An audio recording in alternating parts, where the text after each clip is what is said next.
దీనికంటే అడ్వాన్స్డ్ చాలా వస్తాయి. మీరు ఈరోజు ఆంథ్రోపిక్ చూస్తున్నారు, రేపు రోజు ఇంకొక టూల్ వస్తుంది, దీనికి అడ్వాన్స్డ్గా వస్తుంది, రిప్లికా అంటారు దాని నుంచే బేస్ చేసుకుని వెళ్తారు. ఇప్పుడు వీళ్ళు 11 ప్లగిన్స్ ఇంట్రడ్యూస్ చేశారు కదా, నా డౌట్ ఏంటంటే దానికోసం వాళ్ళు ఎంతో ఇన్వెస్ట్ చేసి ఉంటారు. అలాగే వాళ్ళకి ఒక టార్గెటెడ్ సెక్షన్ ఆఫ్ క్లయింట్స్ ఉంటారు. వాళ్ళ నుంచి ఏముంది, ఇప్పుడు $100 పెట్టి వాడు సబ్స్క్రిప్షన్ తీసుకుంటున్నాడు, సరే దాంట్లో ఫీచర్స్ని బట్టి అడిషనల్గా ఇంకో $100, $500, $1000 పెడతాడు. వాడు ఎంతకాలం వాడు పెట్టింది కోట్లలో ఉంటుంది, ఇండియన్ కరెన్సీలో చూస్తే కోట్లలో ఉంటుంది, లేకపోతే వాళ్ళ కరెన్సీలో $1,00,000 ఉంటుంది. అది ఎప్పటికీ రికవర్ చేసుకోవాలి, వెనక్కి తెచ్చుకోగలడు. పెట్టుబడి ఎప్పటికి వస్తుంది. అండ్ ఇది ఒక్కడే కాదు, రేపు కాంపిటీటర్ వస్తాడు మార్కెట్లో, XYZ వీళ్ళందరూ వస్తారు.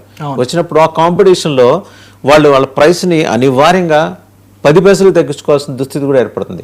అలాంటప్పుడు ఇలాంటి సంస్థలు మనగలుగుతాయా ఫైనాన్షియల్గా? ఇప్పుడు బ్రేక్ ఈవెన్ పాయింట్ అనేది ప్రతి బిజినెస్లో ఉంటుంది. మనం ఈరోజు ఇంత ఇన్వెస్ట్ చేస్తామంటే వితిన్ 1 yearలో చేస్తామా 1 monthలో చేస్తామా అనేది ఇంపార్టెంట్. ఇలాంటి ఛాన్సెస్ ఉన్నాయి. వేరే టూల్స్ వస్తున్నప్పుడు మ్యాక్సిమం వాళ్ళు 1 monthలో రికవర్ చేయడానికి చూస్తారు. They will not wait till year.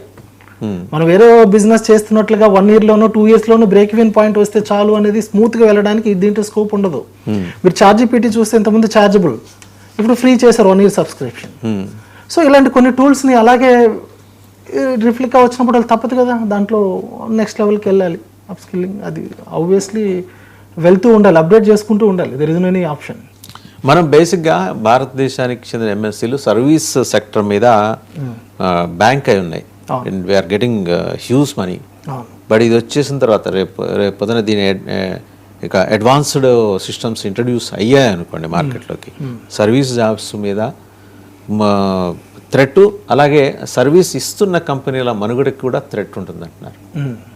నిజమేనా? థ్రెట్ ఉంటుందని వీళ్ళకి ముందే అడ్వాన్స్డ్గా వీళ్ళు గ్రహిస్తారండి. ఇప్పుడు డేటా అనలిస్టులు, దాంట్లో ఉన్న బిజినెస్ ఉంటారు, దానికి రిలేటెడ్గా ఉన్న వాళ్ళు, ఆ ఏరియాలో ఉన్న ఎక్స్పర్ట్స్ని వీళ్ళు నెక్స్ట్ ఇలా జరిగితే ఏంటి అనేది వాళ్ళకి అనాలిసిస్ ఉంది. సో దానికి అనుగుణంగా వెళ్తారే తప్ప వాళ్ళు లాస్ని బేర్ చేసేంతవరకు వెయిట్ చేయరు. So they are doing their own way. Pilot projects చేస్తూ ఉన్నారు, అన్ని కంపెనీస్ చేస్తున్నాయి. Future is a, there is no any doubt about it. ఎంతవరకు అది ఇంపాక్ట్ చూపిస్తుంది కరెంట్ సిస్టమ్ మీద? సర్వీస్ బేస్డ్ కంపెనీస్ ఆల్మోస్ట్ ఇండియాలో చాలా ఉన్నాయి, ప్రోడక్ట్ కంటే కూడా. ఆ సర్వీస్ ఒక్కసారిగా వీళ్ళు మాకు అవసరం లేదు మేమే చేసుకుంటాం అన్నప్పుడు వీళ్ళ యొక్క సర్వీసెస్ ఆగిపోతాయి అన్నప్పుడు నెక్స్ట్ ఆప్షన్, ఆల్టర్నేటివ్ ఆప్షన్ ఉంటుంది కదా, డెఫినెట్లీ ఉంటుంది. దాని కాంపిటేటివ్ అనేది డెఫినెట్లీగా ఉంటుంది. మనం దాని గురించి ఆలోచించాల్సిన అవసరం లేదు. కానీ ఎంతవరకు మనం జాగ్రత్తగా ఉంటున్నాం, ఆర్టిఫిషియల్ ఇంటెలిజెన్స్ అనేది ఎంతవరకు మనకి ఇంపాక్ట్ చూపిస్తుంది. ఒక లే ఆఫ్సే చూస్తున్నాం మనం. రేపు ఉదయాన్నే ఒకడు ఒక 10 సంవత్సరాలు కష్టపడి సంపాదించి ఒక ఫినాన్షియల్ ఆస్పెక్ట్లో ఒక సక్సెస్ఫుల్గా ఉన్నాడు. ఇప్పుడు వరకు ట్రేడింగే తీసుకోండి ఎగ్జాంపుల్. ట్రేడింగ్లో చాలా నీట్గా ట్రేడ్ చేస్తున్నారు. ఒకరోజు 9 లక్షల కోట్లు లాస్ అయ్యారు. ఎలా లాస్ అయ్యారంటే హూ నోస్ దట్ బిహైండ్ ఈ AI టూల్స్ యూజ్ చేసి దాన్ని ఆటోమేట్ చేస్తే కెన్ యూ ఇమాజిన్ ఎంత డేంజరస్ అది? మ్యాపింగ్ చేయొచ్చు అంటారు. ఇప్పుడున్నటువంటి AVMs, EVMs లేకపోతే ఇంకొకటి చేస్తున్నప్పుడు వై నాట్ అంటే మనం నెగిటివ్ గానే ఆలోచించి ముందుకెళ్దాం. చాలా జాగ్రత్తగా ఉండాలి, కీడించి మేలించాలి. అది కూడా ఇంపాక్ట్ అవుతుంది నార్మల్ పీపులే. వాళ్ళకి ఎటువంటి క్లూస్ రావు, ఎటువంటి ఇది రావు. వాళ్ళు జస్ట్ మార్కెట్లో వెళ్తారు, ఇన్వెస్ట్ చేస్తారు, ప్రాఫిట్ వస్తే తీసుకోవడం రాదేమో, లాస్ వస్తే మాత్రం భరించలేరు. కానీ ఈ టిప్స్ వచ్చిన వాళ్ళకి మాత్రం వేల కోట్లు మీరు ఇమాజిన్ కూడా చేయలేరు. సో ఇవన్నీ ఎలా వస్తాయి? ఆ డేటాను ఎంత ఫాస్ట్గా మనం రిట్రీవ్ చేయగలుగుతున్నాం అంటే త్రూ AI. మీరు ఎవరిని అడగాల్సిన అవసరం లేదు. ఈ రోజు ఈ క్షణంలో 5 minutesలో ఏమన్నా అప్డేటెడ్ న్యూస్ ఉందా అంటే ఆ డేటా ఇన్సర్ట్ చేసి ఉంటే విత్ ఇన్ సెకండ్ మీరు ఏ న్యూస్లోకి వెళ్ళాల్సిన అవసరం లేదు. ఆర్టిఫిషియల్ ఇంటెలిజెన్స్లోకి వెళ్ళేసి ఈ యాప్స్లో సెర్చ్ చేసినా కూడా మీకు ఇన్ఫో వస్తుంది.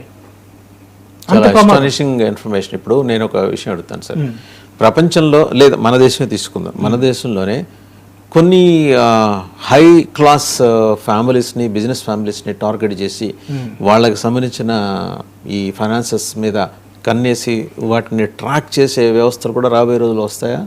తప్పకుండా వస్తాయి. అందుకే జాగ్రత్త పడాలి అంటున్నాం. ఎక్కడ ఏ ఇన్ఫర్మేషన్ మెకానిజం ఎక్కడికక్కడ తయారు చేసుకుంటే వెళ్ళాలిగా. ఫైర్ వాల్ అంటే ఇప్పుడు డైరెక్ట్గా పబ్లిక్ లోకి ఇంట్రడ్యూస్ చేస్తున్నారు ఇలాంటి యాప్స్. దాన్ని ఎంతవరకు డేటాని, ఏ డేటాని మీరు ఇన్సర్ట్ చేయాలనేది తెలియాలి, ఏ డేటాని సెర్చ్ చేయాలో అవగాహన క్రియేట్ చేయాలి. యాప్స్ రావడం ఇంపార్టెంట్ కాదు, దాని మీద ఒక అవగాహన క్రియేట్ చేయాలి. అలా చేయకపోతే వాడు ఏమనుకుంటాడు, నాది ఎవరు చూస్తాడు, నా మొబైల్ కదా ఇది, సో నా ఇన్ఫర్మేషన్, నా అమౌంట్ ఎంత ఉంది, నా అకౌంట్లో ఎంత ఉంది అని చెప్పి వాడు ఒక నోట్ ప్యాడ్ లాగానో లేక ఒక డాక్యుమెంట్ కావాలని వాడు ఇన్సర్ట్ కూడా సిస్టమ్ లో కానీ మొబైల్లో కానీ ఎక్కడ ఎంటర్ చేసుకోవడానికి చేయకూడదు. మీరు కొన్ని చూస్తే కొన్ని క్రెడిట్ కార్డ్స్ కానీ కొన్ని అడ్వాన్స్డ్ కార్డ్స్, ఈవెన్ నా దగ్గర కూడా ఒక కార్డు ఉండేది, అది ఆల్మోస్ట్ వాళ్ళు మీరు చెప్పకూడదు కానీ ఒక 50 crores వరకు ఎలిజిబిలిటీ ఉన్న కార్డే. సో దాంట్లో సివివి అనేది ఎంటర్ చేయకుండా కూడా నా కార్డ్ నెంబర్తో కూడా నేను బుక్ చేయొచ్చు, ఒకసారి ఎగ్జిక్యూట్ అవుతుంది. కొన్ని క్యాష్లెస్ అంటే నీకు టచ్ చేస్తేనే స్వైప్లెస్ ఉంటాయి కదా, అవి కూడా మనీ నీకు ఆటోమేటిక్గా డిటెక్ట్ అవుతుంది.